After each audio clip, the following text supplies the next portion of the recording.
Hey everyone, my name is Dietrich and I just want to talk to you guys a little bit about our responsive builder. Alright, so let's go ahead and select it here. Alright, now I want you to know that, well, first and foremost, these are all of the sites that I've been working on already. I haven't finished them, but I can still go back in and edit each and every one of them here.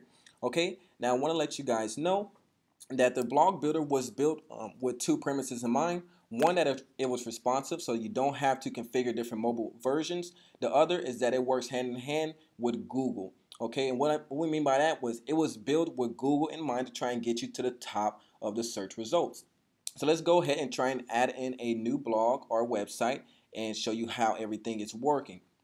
Okay, so the first thing we're going to get to is going to be our templates. And once we're inside of our template page, let's just select on maybe this one here to show you how it actually looks. Okay, so we have a preview. We have some content here, but one cool thing I want to show is if we come over here to the edge of the page and kind of move it around, as our screen size lessens or moves, so does our content. Okay, so that's a responsiveness that is built into this system here. All right, so let's go back here. And I'm actually going to go into the editor and show you in a little more detail how things are working on the back end. All right, so let's go ahead and edit. All right, and once here, we're going to get into our general configurations. All right, now once here, we're just going to place in our title. This is going to work with our SEO, and that is built into the system here. Okay, you can configure all of your Google Analytics, your colors, so on and so forth. This is where you're going to link your custom domain or subdomain, your description, active or inactive status, etc. Okay, now I want to give you guys more of a description of how this is working, how you can edit and use this, and how easy it is. So let's go into our articles, click on items. All right, I'm going to go into article 1 for example.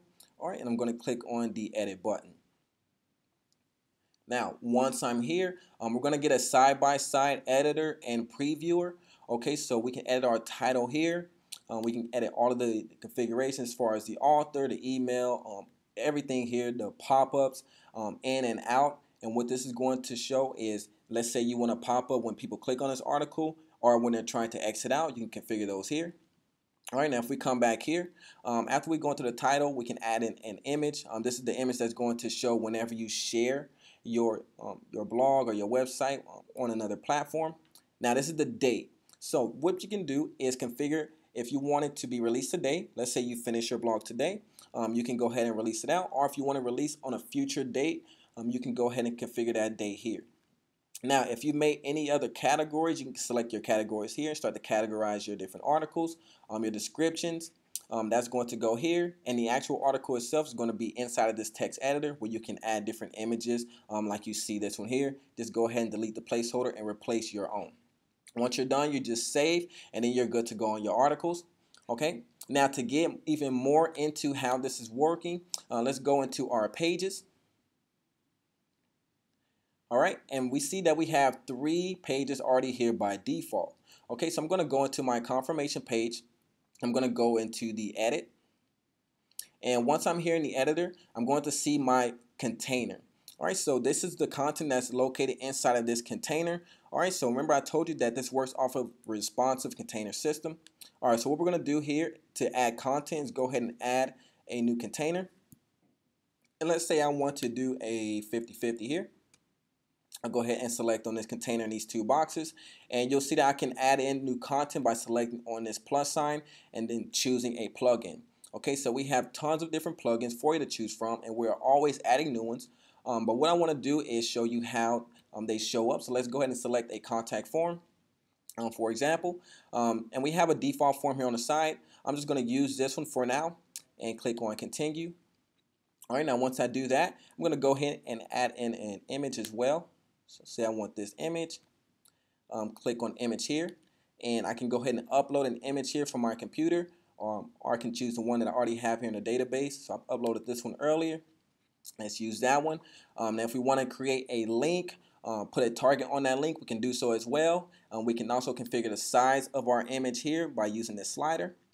Okay, so once you got this going, you're going to press continue as well. Okay, now once you do that, you want to save your work after you make any changes. Okay, now once you get this green light up top, you go ahead and scroll on your previewer, and then you can see your content. So here is our contact form, and here is our image. Now we can see how everything is lining up. So if we have our text editor here, we have text up here. If we have an image here, we have an image here. This shows you how you can start to configure where your content shows up. So maybe I want this on the top. All I have to do is drag this up top, and maybe I want to put this on the side over here and change places with this image. Once I do so, just click on save. All right, and then we are good to go. All right, so there we go. Here goes our header up top, and here goes our content and the rest of it on the bottom. All right, so that is a general overview of how to actually work with this tool. Hope to see you next time.